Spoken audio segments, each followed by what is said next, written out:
বন্যা কবলিত শরণার্থী ও বন্যায় ক্ষতিগ্রস্তদের সাথে নিজের জন্মদিনের আনন্দ ভাগ করে নিলেন কৈলাসহরের বিশিষ্ট সমাজসেবী তথা কৈলাসহর লায়ন্স ক্লাবের সার্ভিস চেয়ারম্যান অধ্যাপক সঞ্জীব চৌধুরী।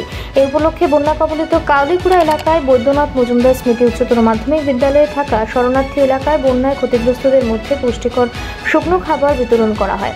লাগাতার ভারী বর্ষণের ফলে রাজ্যের অন্যান্য প্রান্তের সাথে প্লাবিত হয়েছিল কৈলাসহর মহকুমার বিভিন্ন পৌর পরিষদের বেশ কয়েকটি ওয়ার্ড এলাকাও। প্রশাসনের পাশাপাশি কৈলাসহর মহকুমার বন্যা ও বন্যা পরবর্তী পরিস্থিতি মোকাবেলায় প্রথম দিন থেকেই বলিষ্ঠ ভূমিকা গ্রহণ করে আসছে কৈলাসহর লায়ন্স ক্লাব। ক্লাবের সার্ভিস চেয়ারম্যান তথা বিশিষ্ট সমাজসেবী অধ্যাপক সঞ্জীব চৌধুরীর জন্মদিন উপলক্ষে বৈদ্যনাথ মজুমদার স্মৃতি উচ্চতর মাধ্যমিক বিদ্যালয়ে থাকা শরণার্থী ও সংশ্লিষ্ট এলাকার বন্যা পীড়িতদের মধ্যে পুষ্টিকর শুকনো খাবার বিতরণ করা হয়। এই কর্মসূচিতে উপস্থিত ছিলেন ক্লাবের সভাপতি সুপ্রিয় দেবরায়, সম্পাদক প্রান্তোষ রায়, সার্ভিস চেয়ারম্যান অধ্যাপক সঞ্জীব চৌধুরী সহ লায়ন্স ক্লাব ও লিউ ক্লাবের অন্যান্য সদস্য ও সদস্যরা।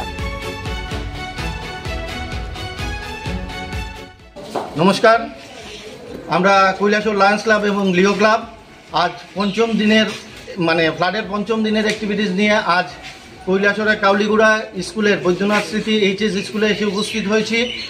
হঠাৎ করে আমরা এখানে লোকাল কিছু লোক থেকে আবেদন পেয়েছিলাম যে এখানে অনেক শরণার্থী এখনও রয়ে গেছে যাদের কিছু খাদ্যের প্রয়োজন, তাই আমরা এখানে এসেছি।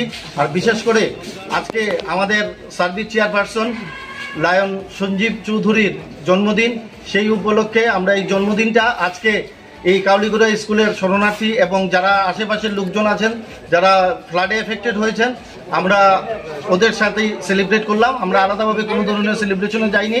যারা দুর্গত মানুষ আছেন তাদেরকে নিয়ে আমরা এই ওর বার্থডেটা উদযাপন করলাম।